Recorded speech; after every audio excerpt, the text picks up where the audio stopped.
Okay, so I'm going to read to you my letter that I'm going to write to her, that I've written. Okay, so it says, Good afternoon, Taya. My name is Adam Cummings, and I am a veteran of the United States Marine Corps.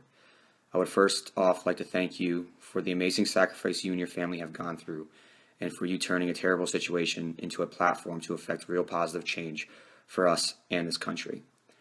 I got out of the Corps in 2014 and immediately went back to school for a degree in accounting. I graduated this past May in 2.5 years and began a path I felt at the time was for me in corporate America. After working 2 internships for some of the biggest public accounting firms in the nation, I discovered that the emptiness I continue to feel is not being thwarted, but in fact getting worse. I decided at this juncture in my life to pursue something dear to my heart, which is bringing awareness to the plight veterans face during their transition out of the military and commencement of their post-military service in this place we call the real world. I did not serve in a combat role while I was in the military, but I did forward deploy to Afghanistan, Kuwait, and Bahrain. I have gone down what I like to call the rabbit hole on several occasions these last 3.5 years, and at times allowed the darkness to consume me so much that I actually asked myself, what is the point of it all? This scared the living daylights out of me. I had this assumption that because I did not serve in a combat role, that I did not rate to seek help for my manic depression and anxiety. That is a sign of weakness anyway, right? That's what they drilled into our heads every day. Pain is weakness leaving the body. Even in the Corps, I never went to medical unless it was absolutely necessary. I even waited 2 years before joining the VA to get checked up because I had a knee injury I sustained while in, and simply tried to rub dirt on it and walk it off. I've been looking for a normal accounting job these last 6 weeks, and each day that passes, I fell further and further into depression and found myself completely disenchanted towards life. I knew I was chasing a path that was no longer my own, but felt that this is how everyone else does it, so obviously I have to follow suit.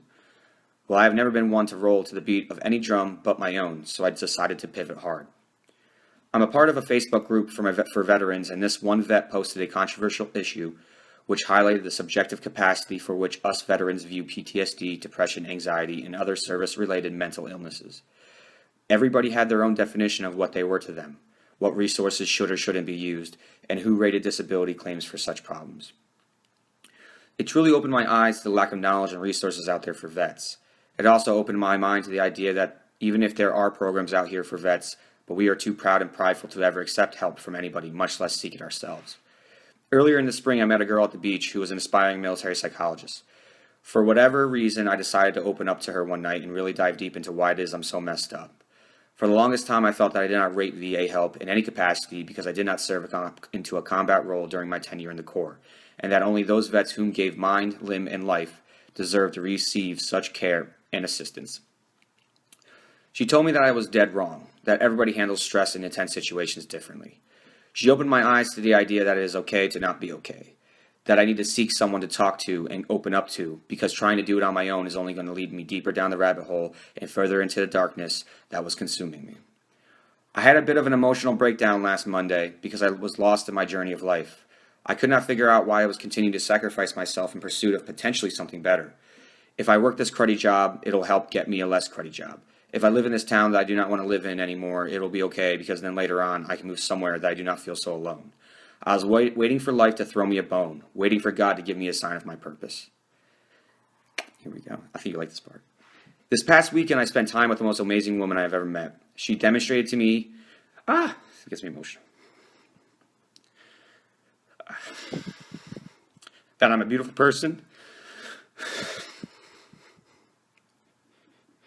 who wants nothing but to help others feel beautiful themselves.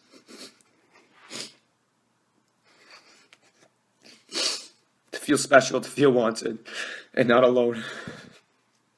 To feel purpose, to not lost. So I decided to pivot. I decided to donate all my stuff, which materialistic items mean nothing to me anymore, and begin a journey of self-discovery and broadening of my horizons. I want to travel the U.S. interviewing veterans and giving them a platform to truly divulge what is going on in our heads, no matter their MOS, branch, or length of service.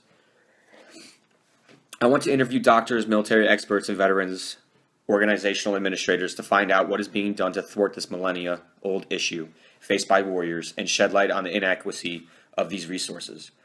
I plan on blogging, vlogging, writing articles, and inevitably making a documentary about these issues we face every day. I am so passionate about this and life in general. I have a special way of talking and listening to people that builds them up with confidence, but also makes them trust me enough to truly talk to me about real life problems and issues. I could not tell you the number of Uber drivers, cashiers, flight attendants, bartenders, business owners, mothers, fathers, and countless other people who have found themselves divulging things to me, a stranger, that they never talked to anyone about. I want to give these veterans a real open ear to express their issues, a platform to speak of the trials and tribulations faced, to pick up where your husband left off and truly making a difference in the lives of the men and women who sacrifice themselves for the pursuit of our American dreams. I know I was put on this planet for something special, for something great that will change the world for the better. I have known this since I was first self-aware. Always felt different, always had so much love and compassion and empathy for everyone and everything. I have found my calling. I hope that you can feel the passion and genuinity in these words I'm writing to you. I know you see my vision and its viability because I believe it to be your vision, to be Chris's vision. I need your support and guidance in this endeavor. I truly believe we can affect change. I need help gathering a following of supporters and creating some excitement about what it is I'm doing, and love for you to be a part of it. If you are interested in helping this vet make this country a better place for our heroes, please do not hesitate to respond. Even words of encouragement are invaluable to me. God bless you and your family, and thank you again for your sacrifice. You are an inspiration, you embody motivation, and you encompass perseverance. With love in my heart, Adam T. Cummings. Woo!